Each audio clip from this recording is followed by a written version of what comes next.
Hey, gents, welcome back to Apex Masculinity. You're in the right place. I'm your host, Nick Chantos. Guys, today with me is my guest, Werner Nazon. He's a quality assurance engineer for a consumer electronics company, happily married to the woman of his dreams for 5 years. He's a father of one with one on the way. He's also a published author, and his book is actually the topic that we're going to discuss today. And he's also starting his counseling work with other men that kind of went through the same situation that he went through. And I'm going to let him get into all that. But Werner, glad to have you on. Thanks for being here, bro. Thanks for having me, Nick. Yeah. Okay. So let's just dive right in, man. So, you and I know the details of what we're getting ready to discuss. I'm really excited for this episode. There's not enough content out there that talks about this. But if you could, man, like, start at the beginning, go over some of that stuff that we talked about on our warm-up chat about an hour and a half ago about from your childhood and all that stuff, some things you dealt with and, bullying and things that you dealt with even at the house with your parents and stuff, and how that led into what you got involved in. And then we'll just take off from there. All right, sure. Yeah. So I was raised in a traditional home, two parents, two loving parents. I have a brother and a sister. And basically, I was born with a lazy eye, cross eye in my left eye. And this really caused a lot of insecurity for me growing up. I used to get made fun of a lot at school. I can remember one scenario when I was in daycare. Someone was laughing at me, and I got really, really upset with them. And yeah, just growing up in elementary school, this is just several times where I was just bullied and made fun of. And I even, from loved ones, my mother, she sometimes there was some things she would say that would be very hurtful. Like I believe one time she called me a Cyclops, and she would always remind me, oh, you only have one good eye, one good eye. And I'm sure it was from a loving place, love my mother, great woman, but it really hurt a lot, caused a lot of emotional abuse, a lot of scars, a lot of pain in my heart. Right. And pretty much I just I took that with me growing up. It caused a lot of insecurity, which caused me to pretty much isolate myself. you know it caused me to isolate myself. And in that period of isolation, that's when I started to get curious, and I started to get into watching pornography. Okay. My parents, they had a direct TV satellite dish service, and on those channels, at certain times, I believe it was a Cinemax and Moremax. That's when they used to give like softcore pornographic videos. And I used to watch a lot of those. And my curiosity started to grow because I wanted to, watch more and more. And that's when I started watching videos, on the home computer. And I know I got a laptop down the line, and I started watch porn on that.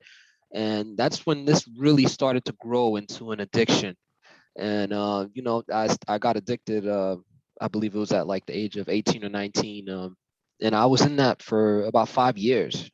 And this was something that was very bad. I used to watch several times a day. Like I would wake up, first thing I would do is watch porn. In the middle of the day, I would watch porn. I could even remember one time in one of my college classes, I was looking at porn on my phone while I was in class. So this thing was just, A it was monster. just so bad. Yeah. Yeah, so it Okay. was bad. Yeah. Okay. So started off kind of as a coping mechanism, maybe to kind of just deal with the fact that there was some traumatic scarring from childhood bullying. You started isolating yourself because of that. The thing with your eye that you were talking about kind of gave you a complex a little bit, gave you some insecurities. Did you feel like the porn and maybe the feel good part of porn or the dopamine release aspect to porn kind of satiated or took away, almost like as an escape, kind of some of that internal pain that you were dealing with from some of the stuff from your childhood?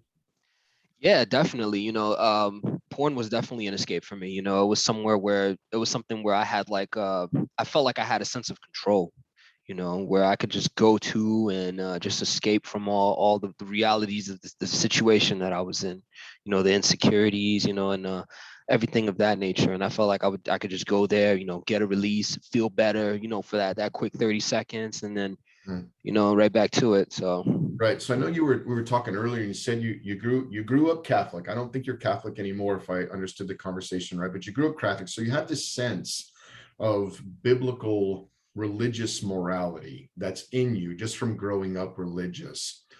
At what point during the build up to the addiction, when you were like an adolescent teen, through your teenage years, into the addiction, into your later teenage years, before you actually beat this thing, at what point during that time frame would you say that not the healthy conviction, but like the shame and the regret and the condemnation part really started like affecting you?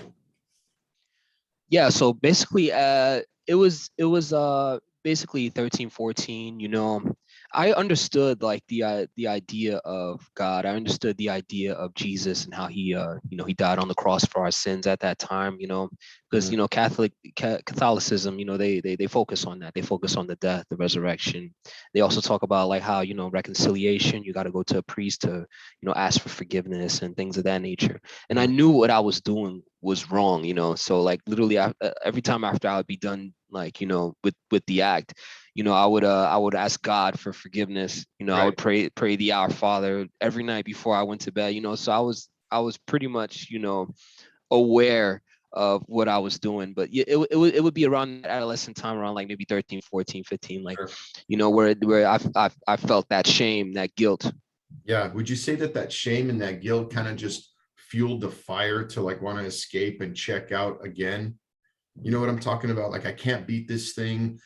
I'm powerless. And then all the negative self-talk, like, for me, like at that age, I discovered porn at the same age. And it's like, man, like I have no control over my flesh. I have no control over my impulses. I feel like a slave. Like, man, I can't believe I watched this stuff. Like, I'm not a good person, and all this negative self-talk. And then we kind of put ourselves in a defeated place, and it's like the only thing that'll take us out of that defeated place is back to that dopamine release of escaping and watching porn again. And it turns into like this cyclical trap that you get stuck in. Which, yeah. Yeah, oh yeah, definitely. Of course, you know, like after a couple of times of watching, you know, it's like that shame just gets on you, and you start to feel like less of a person, pretty much. Yeah. It's like that low self-esteem, because Hmm. mind you, I already had low self-esteem because of everything I was dealing with my eye and everything, you know. So it just, those feelings just set in, that shame. Yeah. Yeah. So, obviously we're going to dive into the book, man. And I don't want to give away too much, because like it's a gem, it's a treasure to come across a piece of literature like this, that someone will be very transparent, vulnerable, walk people through like the deep dive and the deep journey into how murky and personal something going through something like that is. But I wrote down some bullet points that I wanted to go over just to kind of maybe unpack a couple chapters. And you don't have to like go into a lot of great detail. But before we go into that, I thought it would be good, man, because I read in some of that information you sent me the about the history and the severity of porn. Like, I was just looking up statistics right now just to kind of familiarize myself where we're at. Because I remember when I was a kid, like, we didn't have devices, bro. I'm 43. So there were no cell phones. There were no computers in the home. Like, it wasn't until like seventh grade they started having those huge computers, like in computer class, and the computer was like the size of a Volkswagen Bug. You know what I mean? And we had to share them because they were so expensive. But porn back then, bro, was like being in the ditch after school and finding something rolled up like that somebody tucked into a coffee can. And it was really hard to access and hard to get. But like now, bro, like, this statistic said that I just read was like 200,000 Americans, and I think it's more, but 40 million Americans have been exposed or have watched or exposed themselves to pornography. 200,000 Americans, which I think is more, are currently addicted to porn. 28,000 American people are simultaneously watching pornography at the same time on any given moment. 2 out of 3 HR personnel people that were interviewed said that there is a high percentage of pornography on employee given devices. So like if you work somewhere where you have a laptop or a tablet or a computer or some kind of device or a phone that your company gives you, like HR has access to that stuff, like as a protectant, as a fail-safe. And it was like 2 out of 3 devices had porn in the history of the device. The 2 other things that were kind of just like broke my heart, bro, was the direction of violence that porn is taking. Like it's not just romantic interactions or even heated, inflamed, lustful interactions. Like porn is taking on this very violent undertone to it these days, where women are not only being objectified, but they're being abused. You know what I mean? And what the statistics said was that the direction that porn is taking with the violence is actually the main cause of the uptick in human trafficking and sex trafficking that's taking place in the world today. And I think it's a sad thing when porn companies, bro, um, are are propagating that garbage, knowing that even though it's all theatrical, so to speak, on the videos, it's actually creating in real time an uptick in violence, human trafficking, and sex trafficking amongst real people. And the other statistic that kind of broke my heart was that there is a huge percentage of women, because we know porn is mostly a man thing, and it kind of always has been, but that's changing, bro. And like women, young girls even, are watching porn just so they can learn how to meet the expectations of the boys that they plan on having sex with. So now, because they're watching this violent porn or this very demoralizing, objectifying porn, they think that they have to submit themselves to that kind of abuse. I'm going to call it that because that's not romance. That's not God's design for sex. That's demoralizing abuse. And now they're expecting and prepared for that. Like when it happens, it's okay because that's what they saw on the porn, you know. Yeah, it's very sad. The porn industry is actually an industry that is worth 97 billion dollars. And 12 billion of that 97 billion is contributed by the United States. This is an industry that's been around for a long time. You know what I'm saying? The first pornographic film was released back all the way in 1969.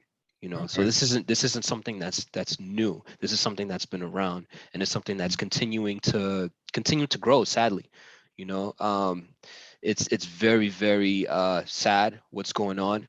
And with all the sex trafficking and the fact that the porn is basically fueling that behavior.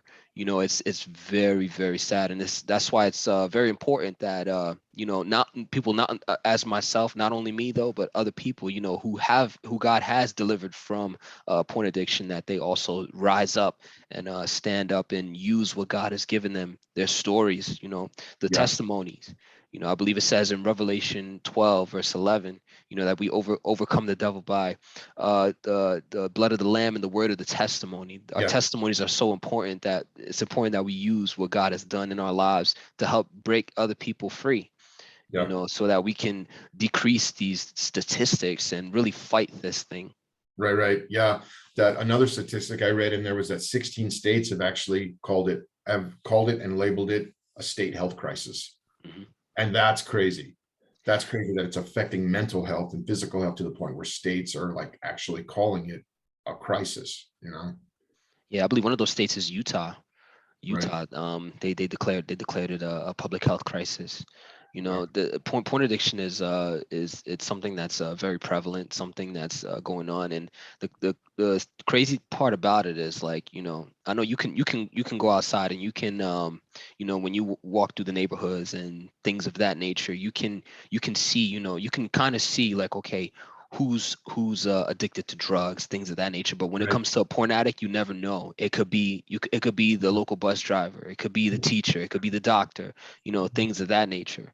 That's why it's important that we come forward and help decrease these statistics and fight this thing. Yeah. No, and I appreciate you being willing to share your story and stuff like that, man, because it does give people a connection point, like somebody willing to come on and say, man, this is the road I walked, as ugly, so quote unquote ugly, and as painful and really transparent and personal as this story is, because we're worried about people judging us. You know what I mean? Like, there's even been times in my life where I was apprehensive about sharing with people that I had an 8-year meth addiction where I put needles in my arm, or, you know, that I've been to prison twice or whatever, because we're always worried about the judgment of other people. But I think there's more hurting people that need to hear about the victory of success so that they can be encouraged and empowered to know that, you know, if that guy got through it and is on this side of it, you know, then there's hope for me too, you know. Um, yeah, man. So, I mean, I guess, so we can just jump back to, all right, so you're 18 and you're realizing this is kind of a full-blown addiction here. Here we are, Werner's stuck in this. He's tired of this. It's like affecting his life in a multiplicity of ways. But he can't get free. So take us to there and walk us forward from that point. Yeah, so basically, so I'm 18 years old. I'm literally watching. I'm looking at porn. Because I didn't only watch videos, but there was also something called hentai pornography. Which is basically like Japanese pornography. Like there's like animated pornography. Like I was looking at that. Because I was really into anime, and the thing that a lot of people don't really talk about anime is the fact that it's very provocative. There's Mhm. some shows that are very provocative where they would, show like the penny shots of the woman or like their Sure. breasts, like jiggling, things of that Mhm. nature. Yeah. And really what that did was that encouraged me to go to want to see more, you know, Mhm. that encouraged me to want to see more. So what I used to do is I used to, go on the websites early in the morning, look at this thing and see what's going on.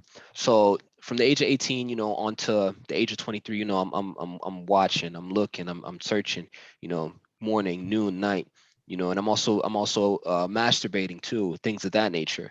Mhm. And really like on the latter end of that fourth and fifth year, that's when I just realized like, man, this gotta it's gotta stop. It's gotta end. This is getting out of hand. So I um I start this is around 2014, around that year. That's when I date my wife, you know, uh, the woman who would then be my wife. And around summer 2014, things are getting a little serious. I'm starting to talk to her. I'm really feeling her. You know, I fell in love with her pretty early on, and I'm just talking to her, and I don't know. I just felt very secure around her, in which where I could share my truth with her. So that's why I tell her, a little bit about what I do, what I've been struggling with, masturbation, and she didn't judge me at all. The thing about the grace of God is, even when God sees you at your lowest point, He won't judge you. He won't beat you down. Right. He'll accept you with open arms. She didn't judge me at all. And which I expected her, because when you're dating a woman and you tell them, okay, I'm watching porn, I'm masturbating, the initial reaction that you would expect is for them to want to stop the relationship and not want anything to do with you, you Yeah. know. But she accepted me with open arms, and she pretty much told me, just try to stop, and things of that nature. So and a little bit after, I start to go to her church, which is Hope International, because her brother is actually a pastor. Okay. So I start to go to her church, Hope International Ministries, and man, like the first time I step in there, I just felt like an atmosphere of like a family atmosphere, like I'm gonna be a part of a family. It was just so welcoming. The presence of God heavy in that place.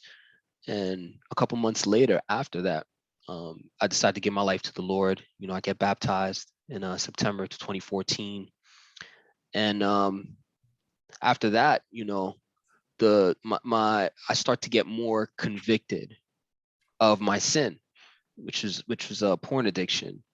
And every time that I would succumb and fall into porn and watch again, I would just start to feel this feeling of conviction. God started to do something in my heart where I started to see porn as wrong, Yeah. because back then, I didn't really see porn as wrong like back then.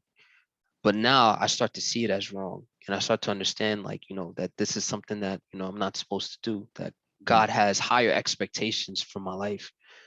So October comes, November comes, then December comes. I start to get more and more resistant towards pornography. Like I would go a week, then I would fall. Then I would go like 2 weeks, then I would fall. Go 3 weeks, then I would fall. Then I'll go a month, then I'll fall. Finally, when I get to December 25th, I fall again. But this time, I just feel like such a strong conviction that I just cry out to God, and I just ask God for forgiveness and to help me really like stop doing this thing. And I've been free ever since. I'm 6 going on 7 years free from porn addiction. Yeah, 6, 7 years. That's awesome, bro. Yeah, hallelujah, man. Praise the Lord. Amen. There's been a couple times on the podcast where I've done this like preface, like because the guys know that I don't get overly religious, but I'm a God-fearing, blood-washed, like in that prison the second time I was there, man, I bowed the knee, man. And I remember, I'll never forget it, man, because every time I'd go in and out, man, I'd be like, man, my life's, even since juvie, bro, I'd be in juvie, state jail, county jail, prisons. I would go, even though I didn't grow up in a Christian home, like we didn't have any Bibles at our house. Neither were my parents were Christians, God-fearing, any of that. And every time I'd go to jail or something, man, like they'd be like, church service, down the hall or in the cafeteria, and people would be able to leave their cells and go to like this group church setting. And every time, they would talk about sin and being held under the power of sin and wanting to be free, whether it's porn or alcohol or drugs or, you name it, man, just being self-loathing or depressed or whatever the case may be. It's like this power that gets on you. And even though you want to be free, you can't. And it's so powerful that you almost need to call on the power of one more powerful than your addiction. And it reminds me of a couple scriptures that came to mind as you were talking about that, where how do you bind up the strong man? You know what I mean? Like another has to come and bind him up, or that story about the Gadarene demoniac who was demon possessed. And the scriptures say that he walked through the tombs at night, cursing and screaming and cutting himself with rocks. And he was like, he'd walk around naked, like you could tell there was like some darkness and some depression and a lot of immorality going on in that man's life. And when the boat landed on shore and Jesus's feet touched the shoreline, that man came running to Jesus. And I think and again, it's not for the guys listening, tongue in cheek. If this isn't for you, that's fine. But for some of you out there, I think this is the next step for you. Like we get to a place in our life where these things have such a power and such a weight over us that we are powerless against them. But there is one that is more powerful that not only can defeat that addiction, but the scriptures teach he defeated death, hell, and the grave. Like there is no power that matches that power. But it's almost like that Gadarene demoniac had to come and cry out for that help. There had to be a surrender. Yeah. Like you said with your wife, there was and I totally see a picture of our relationship with Christ in that relationship with the woman you were dating that's now your wife, where you said that she was gracious to you. And I think that it may not be completely this, but her ability to be gracious with you and be accepting of where you were was because you were willing to be transparent and honest with her. And I think transparency and honesty really, really helps open up. Like when we come to God and we're not hiding anything, like we could hide anything from God anyway, but like, we're not hiding anything. We're like, God, this is where I am. Like I'm defeated and powerless, and we're willing to own it. And he sees the heart of man that wants to be free. And I heard a pastor say one time years ago, he said, sometimes the grave clothes don't fall off right away. And it's a process, like you said, where you win a week and then you failed. And then rather than every day or multiple times a day, now it's 2 weeks and then we fall, but we're committed to keep going. So what I'm hearing in that is that you were being transparent, not only with God, but with people, not everybody, but people that were in your immediate sphere. You're willing to be honest and transparent. Your network is right. But you also had this attitude of, even though I'm failing at this, I'm not going to quit. I'm not going to give up. And so many addictions that I've dealt with in my past, bro, like nicotine, for example, or, drinking or whatever, have been me, like, for example, buying a can of Copenhagen, having a dip out of it. You know what I mean? Feeling guilty because it's a violation of my core value. Like, I don't want to smoke. I don't want to chew. I don't want to drink. I don't want to do any of these things. So I'll spend $7 and buy a can, take a dip, get convicted, and I'll throw the can out the window. Right. And then 2 days later, I'll buy another one. Mm. And I'll have a dip and I'll throw the can out the window. Like, I hate this, and you throw it out the window. And I think over time, as we're like pressing that boundary of complete freedom and victory, even though we're stumbling, we get there. Like, we eventually get there. And that's what I see in your stories, that you didn't let those failures that were still occasionally happening convince you that this is who you'll always be. And there's no sense in even trying. Right. Yeah, yeah, absolutely. Absolutely. Yeah. So how would you say the porn addiction affects confidence levels in men? Because I think for men to be successful, men need to be confident. So how does porn affect confidence levels in men? I think the way that porn affects confidence levels in men is it affects it negatively, honestly. I could even think back. I could even think back honestly to a conversation I was having with a brother that I'm currently counseling, and basically his confidence level is shot because Right. of the continued porn use. Right. Because what what people don't understand about pornography is the fact that it rewires your brain.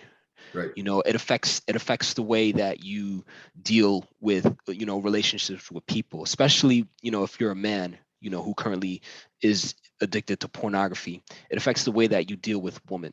It can affect your performance in the bedroom, Right. because of the fact that you have this fantasy in your mind of Mhm. how you see woman, and it rewires your brain, and it really messes with how you really deal with women of the opposite sex in regards to that nature.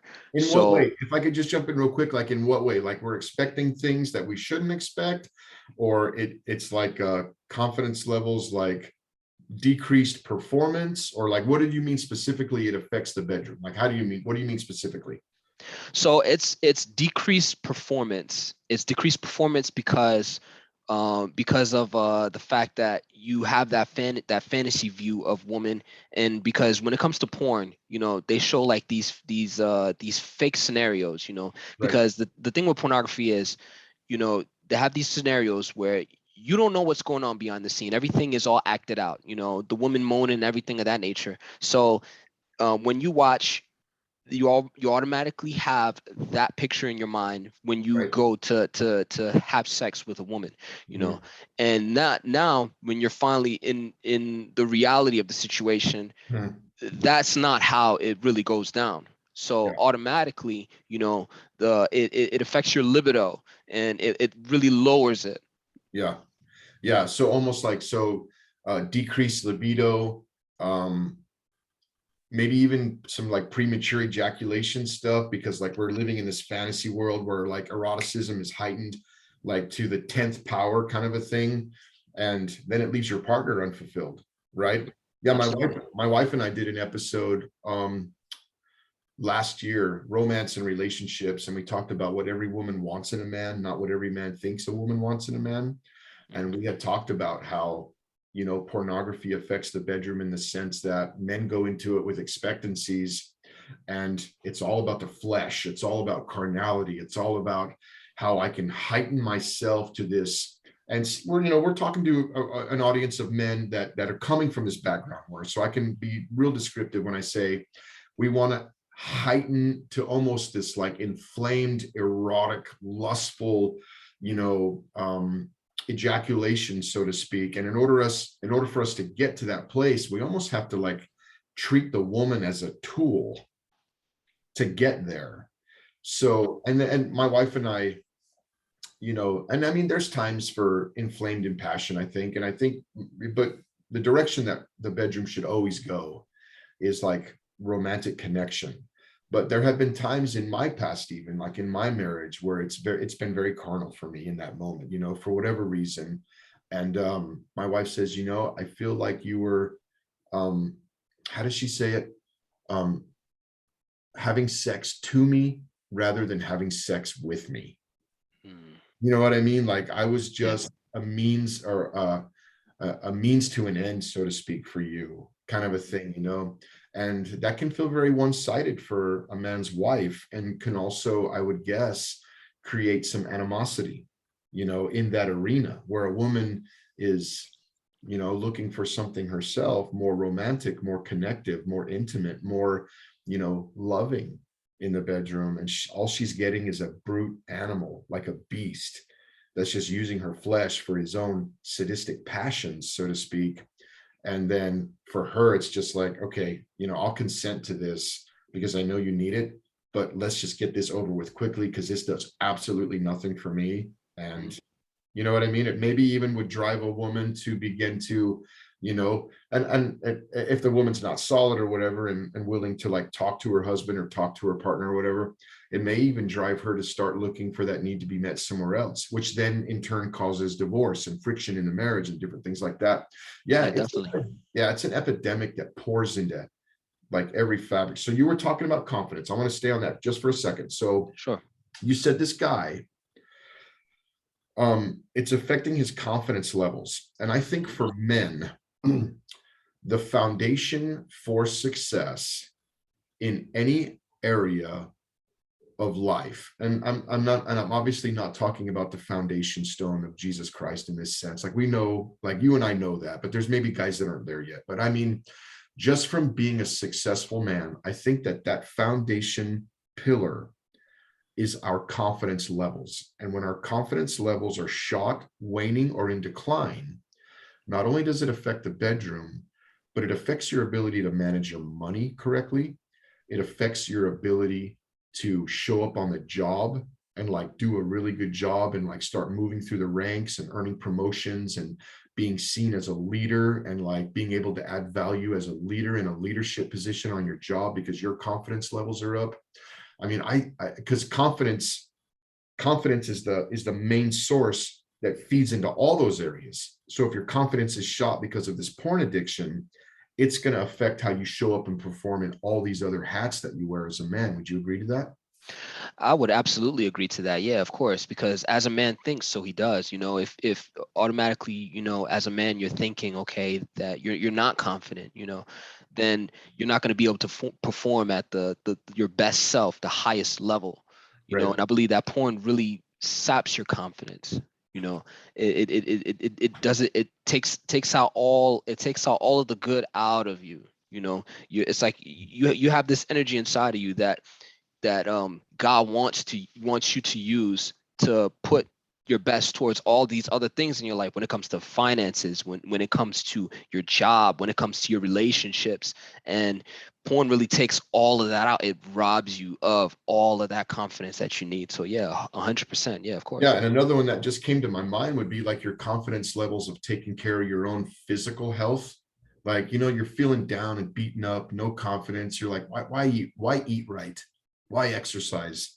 Why take care of, like we get in that place, man. Yeah, I totally see that, bro. And I think that can be transferred across the board, like if you're struggling with a drug addiction, that's, fighting your confidence levels, it's going to affect everything. If you're struggling with anything. So like, I think it's imperative that men really sit down and do the hard work first of being honest and saying, all right, does this thing have me? Does this monster got a hold of me? And if it does, how is it affecting other areas of my life? And really weigh out, look, do I want to keep going down this road? Because if nothing changes in 5 years, nothing changes. And I'll be right where I'm at or worse in 5 years.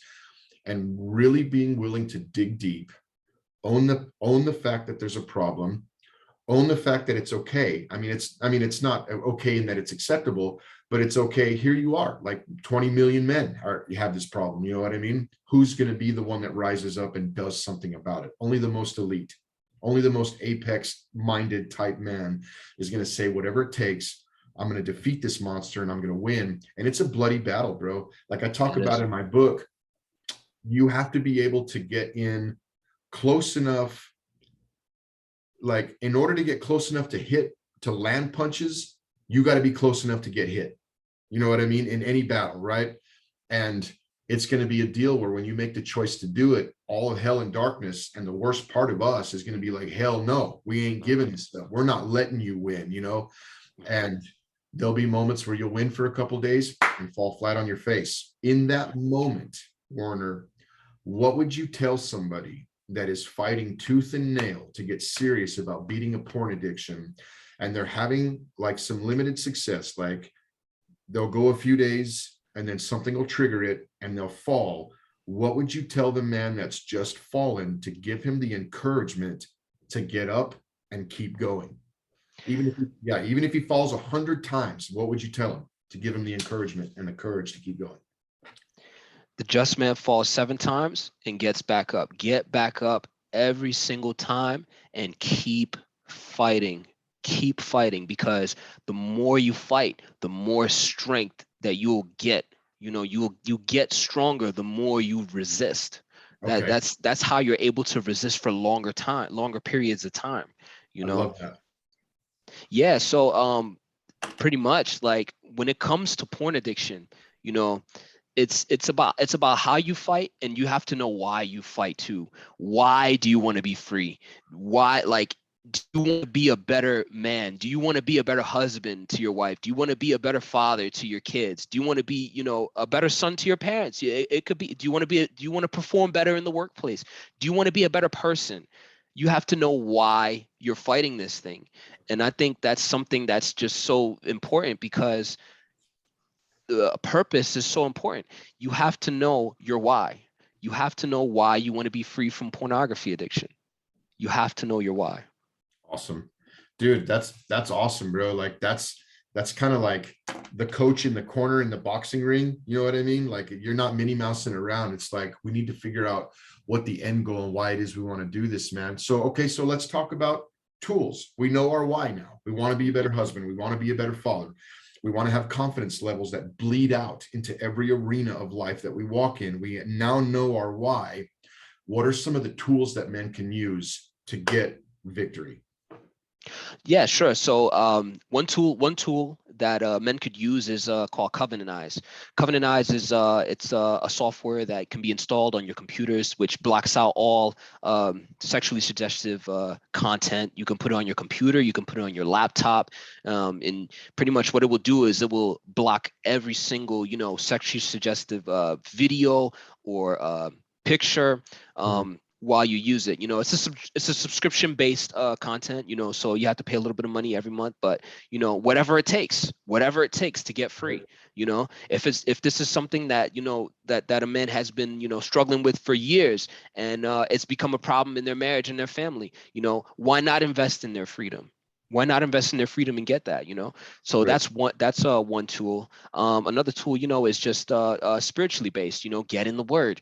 You know, get a hunger for God's Word. You know, get in His Word. Read it. Try to read it every day. Try to read a verse every day. You know, get that spiritual thing going. You know, so you can your desires will change. You know, change your desires to God, so that your desires for God will be the desires for your addiction. You Right. know, and another tool is fasting. Fasting is a great tool. You know, you can fast, you know, for a week. One way you start out is you can fast till 12. You can abstain from all food, you know, and all devices, and just get in God's word. Stay to try to strengthen yourself. You know, so yeah, those are just some tools that someone can use right now, Okay, you know, to fight it. let's unpack a few of those. So accountability, you talked about covenant eyes, and I mentioned that because I came across that too, like just in the research that I've done. This web, or it's an app that basically, you know, either shuts down access to these things, or there's another person that you connect to your membership with them, and anytime you wander somewhere you shouldn't, they get a notification. You know what I Mhm. mean? So it's like, Yes. Grandma, I need you to do this with me. Right? Yeah. I'm joking there, you know, but every time you look at porn, your grandma's going to get a notification that you were on Pornhub or something. But finding an account. So what I'm hearing from that is accountability. We need Yes. to have some accountability in our life. So like, would you suggest that either, you know, and like I said, there's some guys that, you know, they're not there on the religious thing yet, you know, they're going to get there, but they're not there yet. So they don't maybe have access to like church friendships or anything like that yet, but still, even in that exclusive case, of course, you and I would suggest that a person, surrender their life to God, get around some God-fearing people and change their network and be in the word and all that stuff. But for someone that maybe hasn't made that decision yet, to find somebody that they can go to and just be like, look, here's my struggle. I need you to hold me accountable. Like, I need you, like, these are my weak moments. Like, I need you to check in with me every day. And the deal is, I got to be brutally honest with you and tell you whether or not I failed today. And your end of the deal is, you can't judge me. And you've got to just encourage me and walk with me through this without trampling my pearls, so to speak. You know what I mean? So finding an accountability partner for something like this is key, is what I'm hearing. Oh yeah, 100%. Yeah, accountability is very important in order to fight porn addiction, because when you find someone who can hold you accountable for this, what you do is you expose the addiction.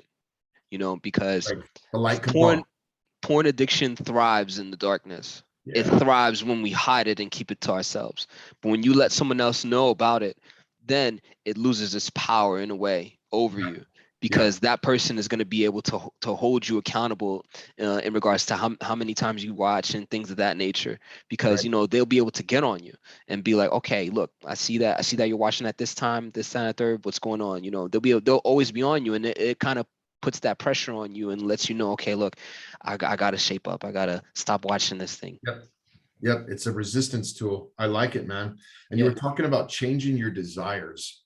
Hmm. So, and obviously, again, you and I were talking about like changing your desires almost in the sense of, he shall give you the desires of your heart, meaning he will give you his desires, to where you, and speaking of he, we're talking about God, where now Hmm. the things that please God, the things of righteousness and purity and growth and maturity and being a better man, um these are the things that are not, that you now desire for yourself. Like, something is now hungry in you to be a better man.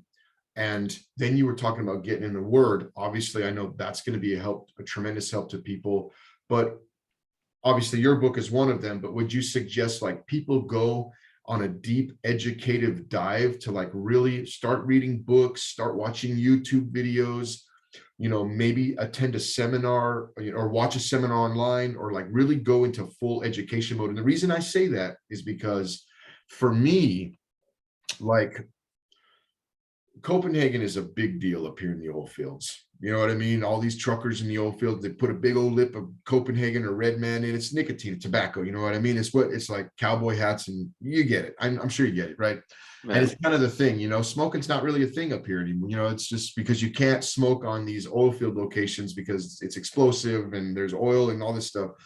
So there was even a time in my life, bro, where I'm like, I need to beat this, bro, because it's not my core value. Like, it's not going to kill me. Like, it's not going to send me to hell, but like, at the same time, I know it's not healthy. I know it's expensive. I know it's, all these different reasons that we know not to do something, but it's still there. It's the addiction is there. And what really helped me, bro, was going on this educative dive where I was like, okay, here's the cancer rates from this product. It restricts your arteries, which increases your chance for or cardiovascular issues, because it restricts arteries. It's $7 a day for a can. So we're talking, I'm just ballparking here, but basically $2,500 a year. You know what I mean? Like, a couple mortgage payments are being wasted on this thing that really doesn't do anything for you. You know what I mean? And like, Hmm. and educating myself on all of the negative aspects of that particular issue really helped me go, wow, okay, why would I do this? You know what I mean? It's the secrecy of not knowing why it's so bad.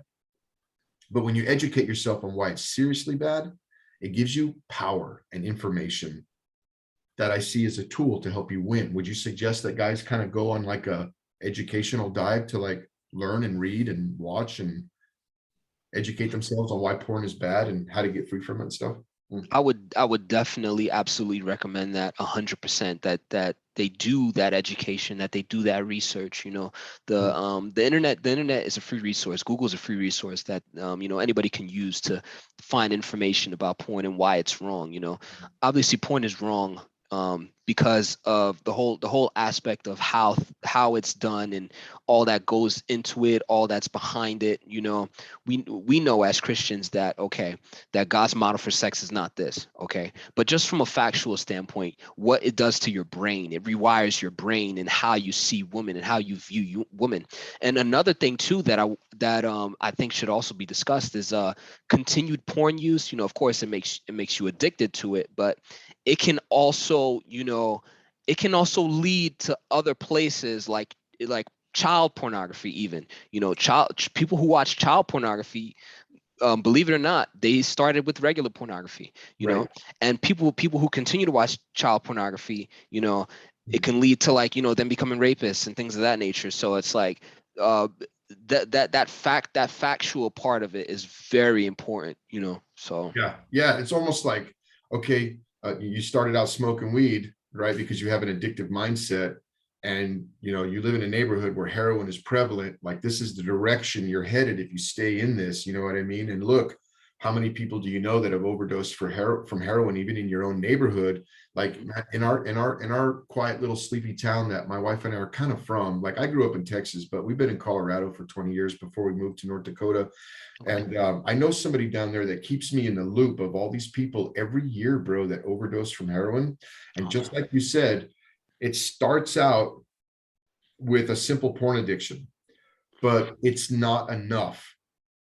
You get acclimated to that type of material, and now it needs to get more lewd, more perverted, more sadomasochistic, more diabolical, more violent, more whatever, in order for a man to even be aroused, let alone climax. And before you know it, man, you've worked yourself into this deal where, because you're watching this stuff on the internet or whatever so much, you condition yourself to believe that this is acceptable. And then when you go into an illicit, immoral relationship with a young girl that you met, on a social media site, and end up going to prison for sexual indecency with a child, like, it's almost like, man, I didn't even see myself getting here because I had conditioned my mind to accept that this is normal. It was just yesterday, bro. I was talking to my son about the internet, and I was telling him it's a two-edged sword, right? Because you can look Hmm. up anything, educate yourself on anything. But at the same time, you know what I mean? It's also, there's a lot of dirty stuff out there. And, I was talking to him about how when I was a kid, we could go outside and play, bro, till the sun went down. And there was never, and I lived in El Paso, bro, like a heavily like crime ridden town, but we could still go outside and play. And now my wife and I have this apprehension of even sending our kids outside without checking on them every 20 minutes. And I told him, I said, here's why. And I pulled up the sex offender registry for our town here in North Dakota. There's like 40 people on there, starting from just a few houses away, all the way through town to the outskirts of town into the rural areas beyond, where men mostly have gotten themselves into a sexual indecency with a child, sexual penetration of a minor, rape, like all of these different things, man. And I guarantee you those men didn't start out that way. It started out with just quote unquote innocent porn, and it led into something where they actually hurt someone and ended up hurting themselves and sending themselves to prison. Now they have to register for life. You know what I mean? That jacket is on them now forever. Like, you can't run from that. You know what I mean?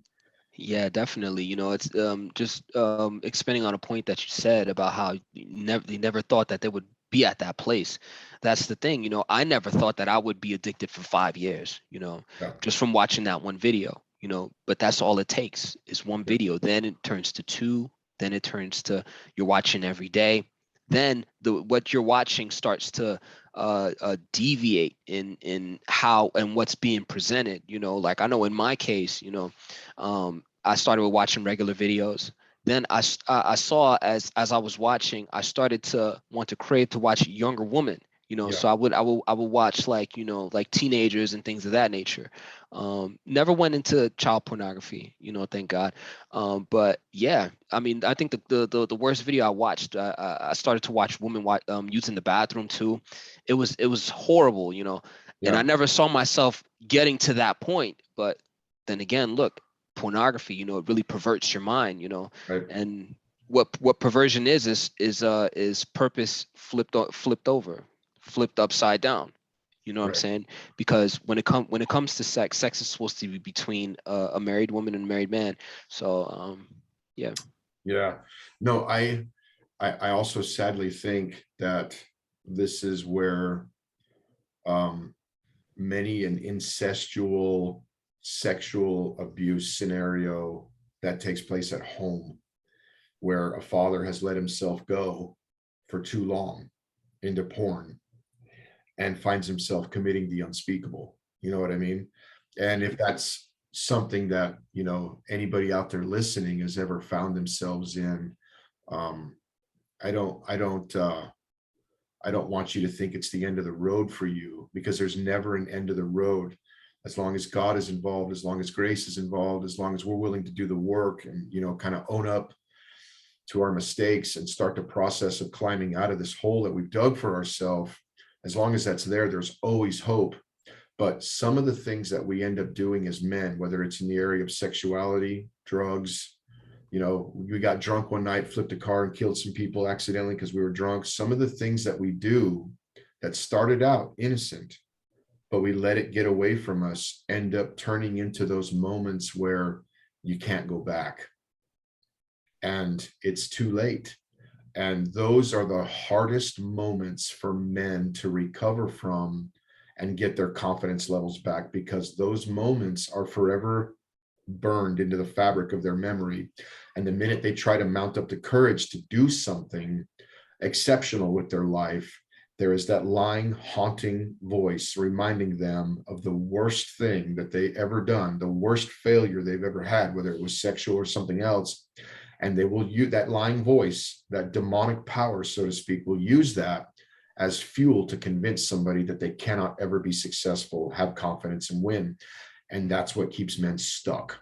I haven't even looked at the time, Warner. Are you good to keep going for a few minutes? Do you got something you got going on tonight, man? This is going really well, bro. I'm getting blessed Yeah, we could keep going. We Yeah, could keep I'll going. hold you. Yeah. Yeah, I'll hold you for a few more minutes.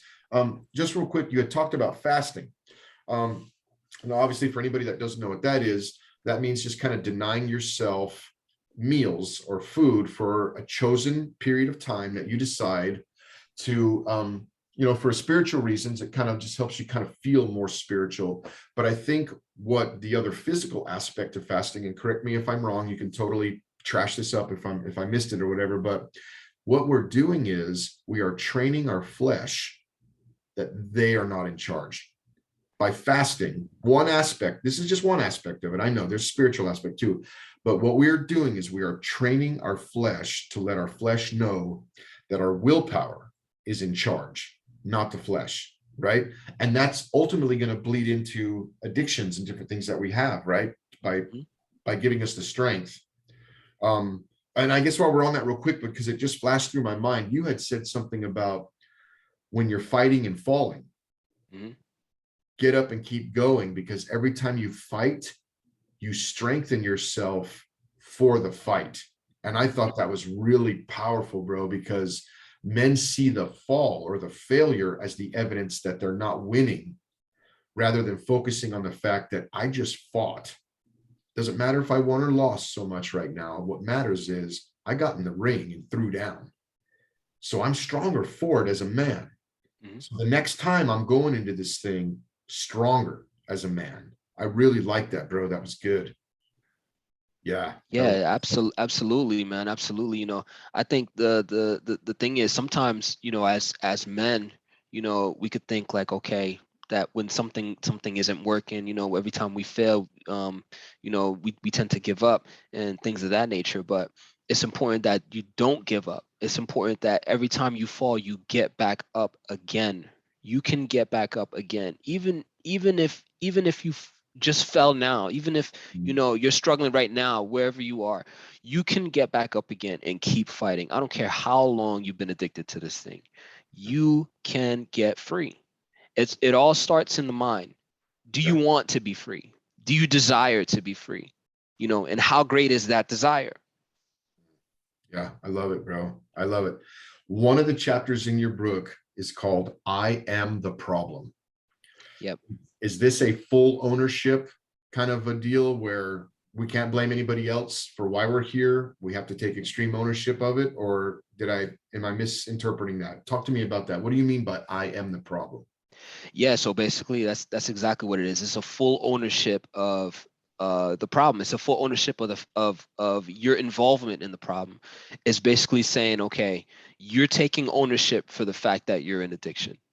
You're taking ownership for the fact that, you know, you watched the videos, you looked them up, you went to those websites. It wasn't anything that anybody, forced you to do. Yeah. Like, I know, in regards to my story, no one showed me pornography, when I was younger. But I know for some other people might have been their story, Yeah. But for me, I went to go look it up. I was curious. I went to go and see what it was. So it was my problem that I brought on myself. And I think that ownership is so important because sometimes as men, we like to get into this victim mentality and think, oh, uh, the life is hard, so I watch, or things aren't going right, so I watch, and things of that nature. But no, you have to understand that, okay, this is something that you did, and now you have to be a part of the solution and see how you're going to deal with it. Yeah, I love that, bro. And you Yeah. hit the nail on the head with that whole thing of like the excuses, my life sucks. Why does it matter? Or, oh, it was a hard day at work. I'll just pound a bottle of whiskey, or, oh, my wife's giving me grief. So like we look for these justifications, you know what I mean? Oh, I just feel like another one for me is I get in these weird moments, even though, dude, I wrote the book, it's doing okay. The podcast is doing like way beyond what I ever thought it would. And I still have these moments, bro, where I feel purposeless, like I'm not having the impact that I want.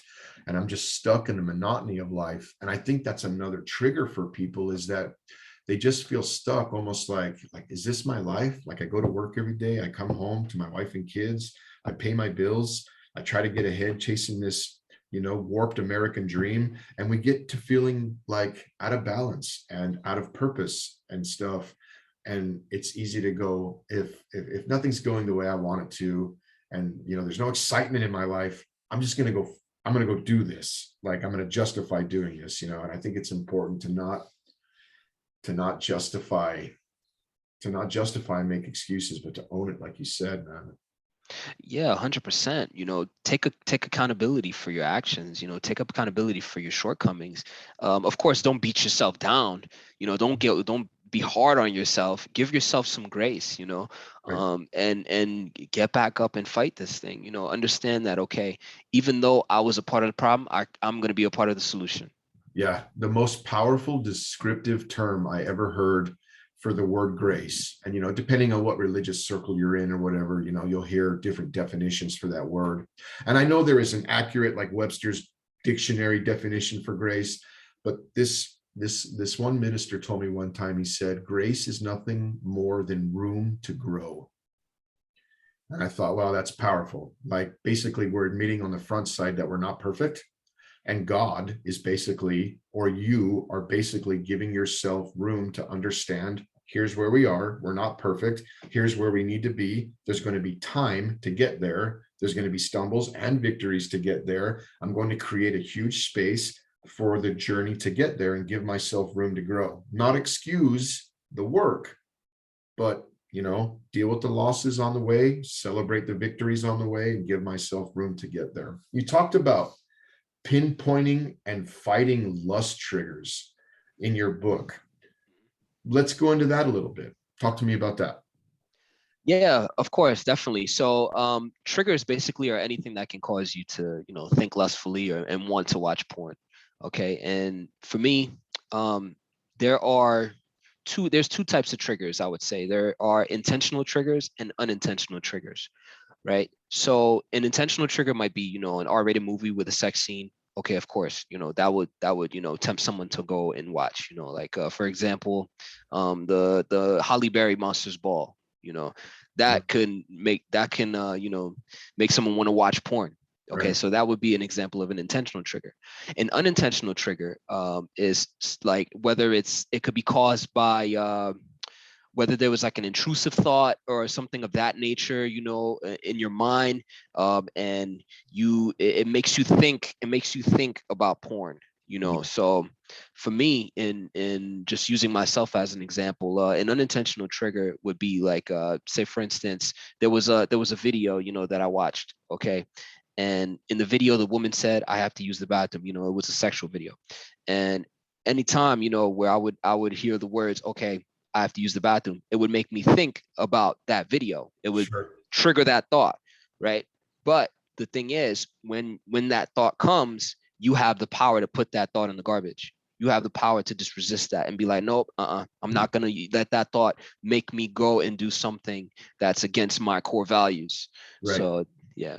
So as a man now, being this far into your recovery and your healing from this, so to speak, I would assume that that battle these days is really nothing more than just you speak to that thought and be like, no, that's not me, and we're done here. Like, okay, like I'm surprised that I even had that thought, but I had it, so that's not me, and we're done. What would you say to the guy?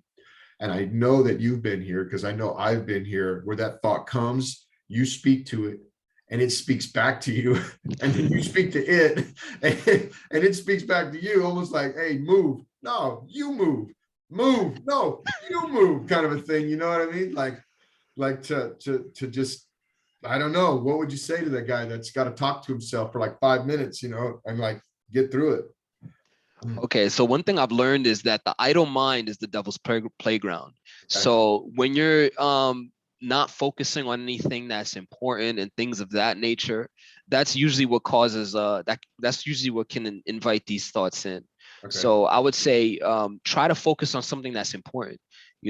Try to, if you have to pray, pray. If you have to read. Try to get productive in your thinking. Is there something that you're not focusing on, whether in your marriage or your family or at your job or wherever you are right now? Is there something that you're not focusing on that you should be focusing on?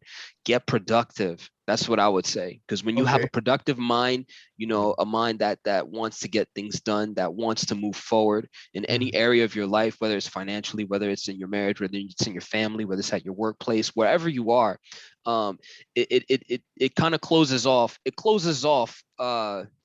puts a barrier, for those lustful thoughts to stay at bay.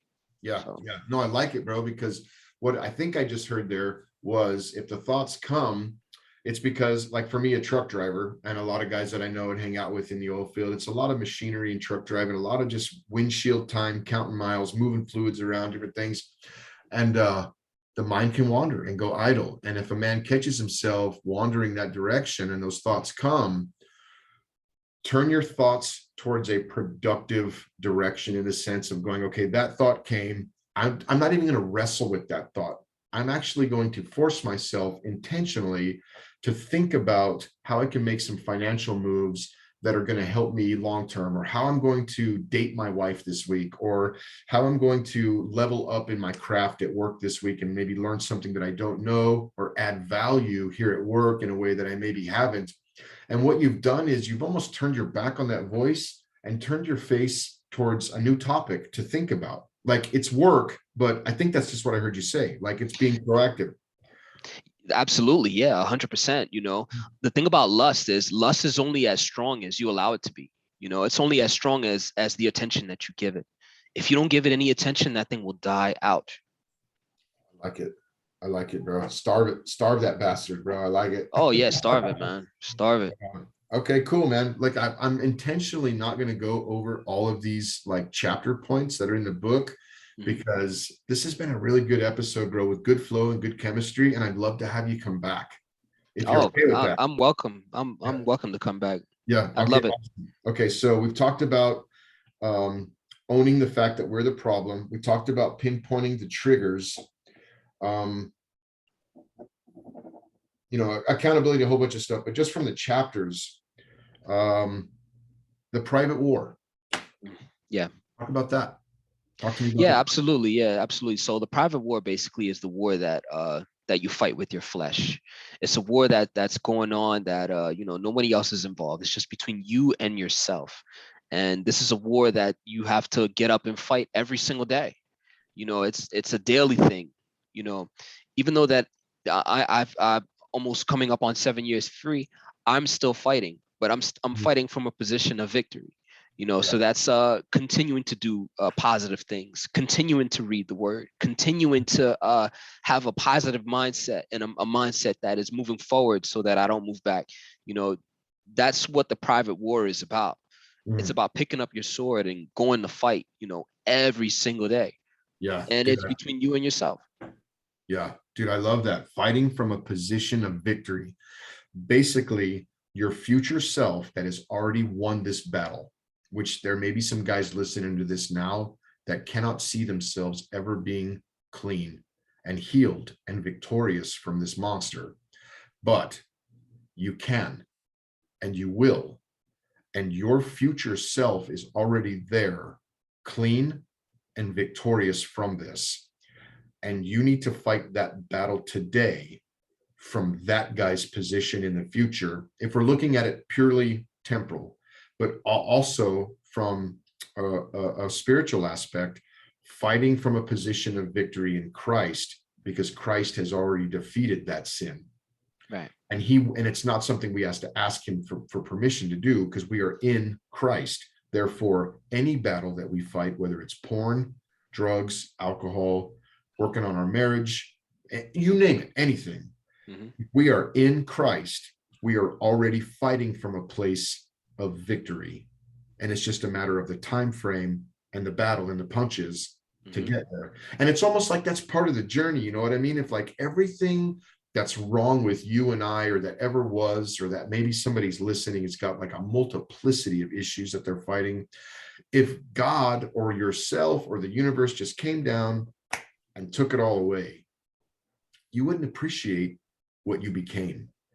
That's true. Not saying that I'm advocating that everybody run out and get a whole bunch of sins under their belt and addictions that they got to fight, whatever. But it's almost like you got to fight through these things to really appreciate the freedom that you finally get to when you get there.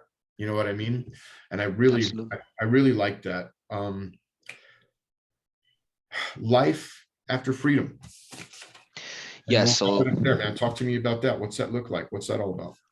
absolutely. Yeah. So life after freedom. Okay. So basically, after you get free from porn addiction, you have to have a plan, and that plan is purpose.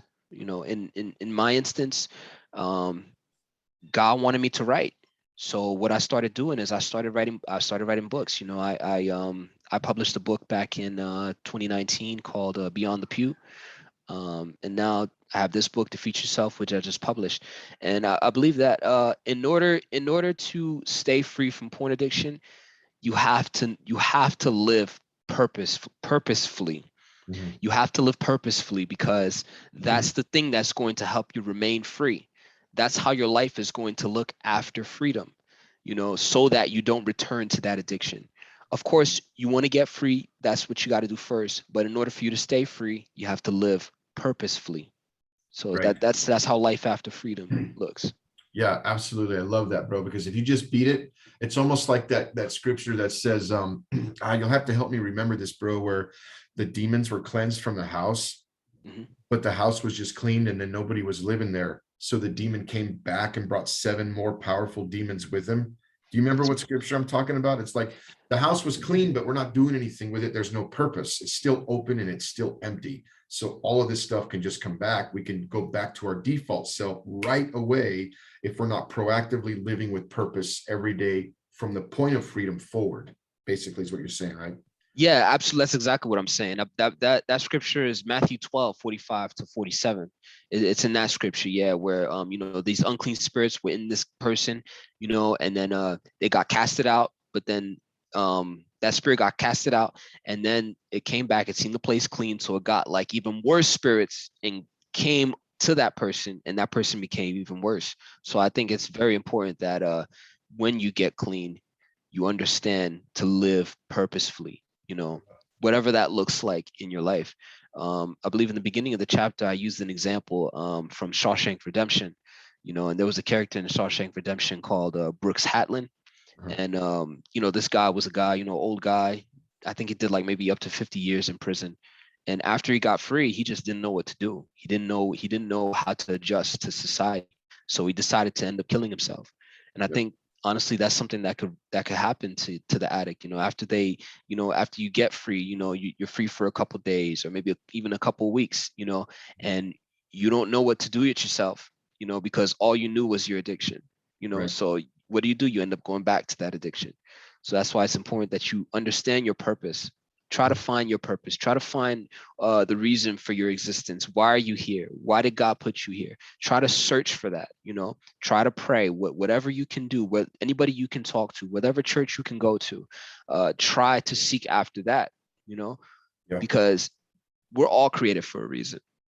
Yeah, no, I love that, bro. And when we're talking about tools of accountability and like finding purpose, one thing that I know helps me for sure stay on the straight and narrow is being in service to those that are struggling. So I'm even going to ask you on a personal level, do you feel like the counseling work that you're doing, the books that you're writing, kind of growing yourself into this space, because I see where your future is going with this. If this is really what you're going to write books about this and you're going to counsel men, there's a podcast that I listen to. It's called Real Men Connect. I don't know if you've heard of it or not. You should check it out, bro, because the guy kind of does what you're doing now, but he's 30 years into his what he's in his craft already. You know what I mean? But like, do you feel like helping other men defeat this thing and get successful is almost helping you stay successful on your journey? Absolutely. Yeah, definitely. I think this is definitely something that is it's helping me stay successful on my journey. It's something that helps me stay focused, on my journey. It's something that really helps my mind to remain in a space where, okay, I understand what my purpose is. I understand that I'm made for more.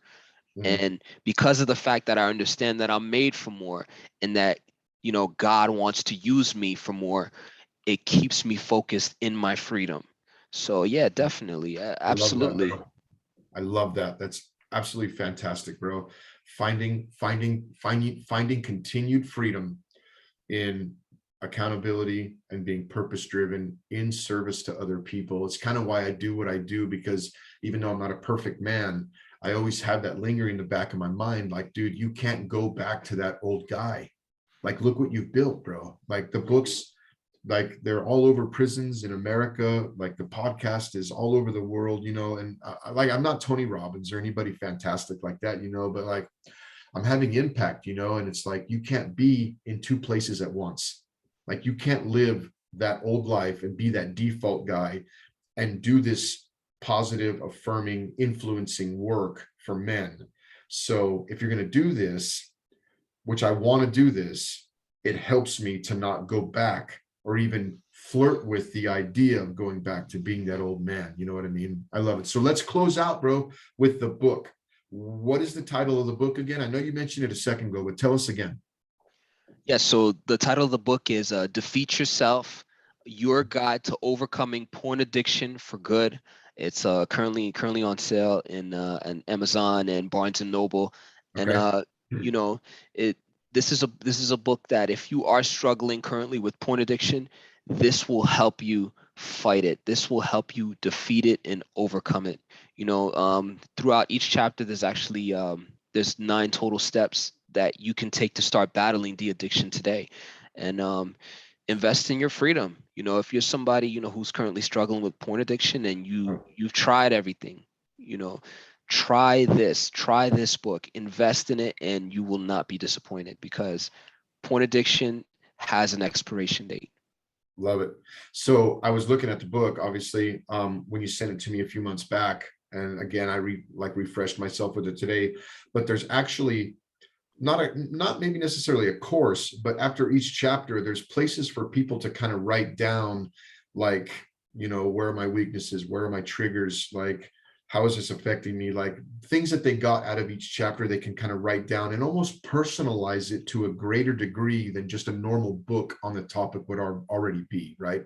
Yeah, How can you get absolutely. Yeah. involved? Mm. Yeah, absolutely. Yeah. So at the end of each chapter is something called my defeat plan step. My defeat plan step. you know. So after chapter 1 is step 1, and step 2, step 3, step 4.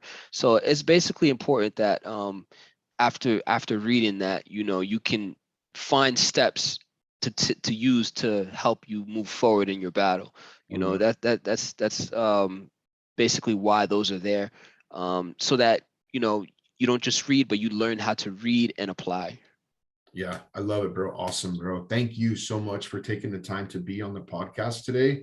I know this is going to go down also as one of the better and most downloaded episodes, bro. Not only for the content, but just for good chemistry and flow and good value added content for the listeners. Not to put you on the spot, bro, but I'm wrestling with the idea of doing an audio book version of my book. Have you considered doing that too, like down the road, maybe when you get time at all? It's definitely something that I have thought of. You know, Mhm. it's definitely something that I have thought of. But you know, I'm definitely open to the idea of doing an audiobook. Yeah. So I would definitely consider doing that. Yeah, Yeah, definitely. because I think guys are on the move a lot, man, and they kind of need something, and not to say, man, if you need a tool, then you need to make time and sit down and educate yourself. But man, I know that there's a lot of people out there that have told me, bro, if you put this in an audio book, man, I will get it and I will listen to it, kind of a thing. But it's just, figuring out all the IT stuff. I've gone this far, so like it's just the next step. But yeah, bro. So if people want to reach out and like connect with you, like, is that okay? Like, you want to share, like, if somebody hears the podcast and they want to reach out to you, man, and be like, hey, man, I'm struggling with this, and I heard your podcast, and can you give me some pointers or ideas? Or people just want to thank you for like the information you shared. Are you comfortable with people reaching out to you for that? Yeah, I'm definitely comfortable with people reaching out to me. You know, my email is Werner S Nazon at gmail.com. You know, there's actually a spot in one of the chapters where I actually put my email Okay. in there, where if, you know, if anybody wants to reach out, if you need someone to talk to, you know, can Awesome. definitely reach out to me. Absolutely. Awesome. And that's WERNERSNAZON at gmail.com. Yes, that's correct. Awesome. Fantastic, bro. All right, man. Well, listen, I'll let you get back to the family. My wife's fixing to walk through the door. I'm going to try to make the most of this Sunday night. All But right. yeah, we'll do it again here after a bit, man. And I really appreciate you taking the time. All right. Thank you for having me, Nick. And I look forward to the next time. Have a good Awesome. night, man. Yeah, you too, brother.